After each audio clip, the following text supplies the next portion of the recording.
Let's make a wonderful crepe. This is probably one of my favorite dishes to make, but it is very rich, so I don't make it very often. As a matter of fact, I think I made something similar to this for you about 3 years ago on my channel. I think I found something similar to this in a cookbook about probably 15 years ago, and the cheese sauce on here really makes it. So I've tried other cheese sauces with it, and it just was not as good. Now the ingredients for the filling for the crepe can be changed, so feel free to change it and make it just vegetarian if you want to. I'm going to use about a cup of the spinach that I picked when I made the cream spinach recipe for you. So I am using some of that spinach. I'm also using some fresh chives from my herb garden. So here are the ingredients. If you'd like to jot them down, they'll also be below the video if you'd like to print them out. And you also, of course, can do a screenshot and you'll have it right there on your device. So let's get started by making the crepe batter. And I want to go ahead and add my milk to a wide mouth mason jar, and I'll add the flour as well, and the eggs, the salt, and the melted butter. I'm just going to mix this with my little stick blender. I find that it works perfectly in these wide mouth mason jars. So you want to mix it up pretty good. This needs to be a nice thin batter. It shouldn't be thick.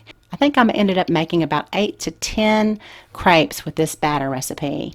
So I'm just going to set this aside, and you really need to let this sit out for about 15 minutes at least. You can let it sit in the refrigerator for about an hour. That would be great. You also don't have to make all of your crepes at one time like I'm going to do.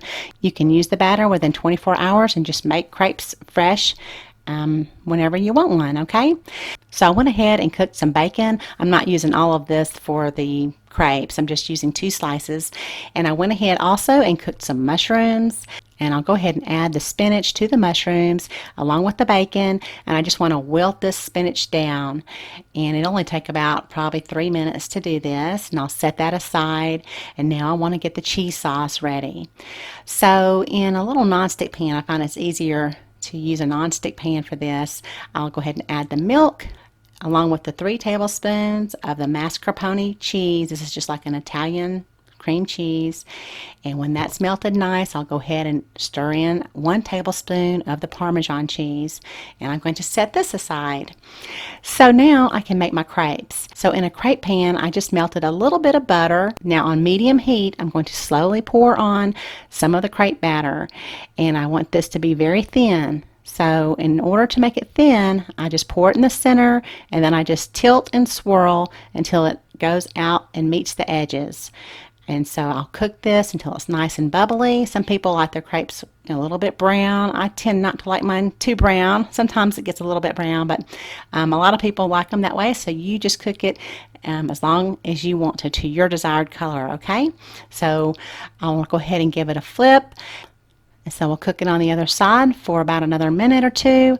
And I am just going to pop these over into a casserole dish on parchment paper. So each time I cooked one, I put parchment paper in between them. This way I can just put them in the refrigerator and I'll have them there ready to go for the next couple of days. So now on a pie plate, I'll put 1 crepe and go ahead and add my filling. We'll just close it up. And now I'm going to add about half of my cheese sauce on here, and I'm going to bake this in the oven at 375 just to kind of warm everything up, because things have gotten kind of cold at this point on me. But you may be able to skip this step if all of your ingredients are nice and warm. So after about 5 minutes, I pulled it out. I added the rest of the cheese sauce, and I had saved about 1/2 of a slice of bacon for the topping. So I went ahead and put that on there along with the Parmesan cheese. And now I'm going to pop it back in the oven, and my oven has a setting for either high broil or low broil. So I didn't want to burn it up, but I do like it nice and brown around the edges. So I put it on low broil, and I just kind of kept my eye on it until it was nice and bubbly.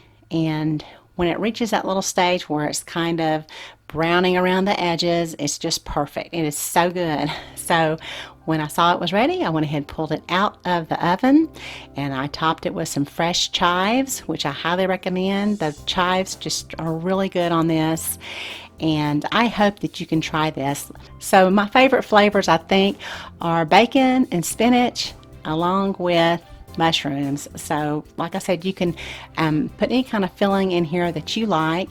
I think the original recipe that I saw like I said, I think about 15 years ago. I think they used asparagus inside with this cheese sauce on top. So it is very versatile and it's wonderful with your spring vegetables. So I hope to show you in a video here soon how you can use the crepes too for a strawberry crepe, for a dessert crepe. So I'm really enjoying all these spring vegetables and berries.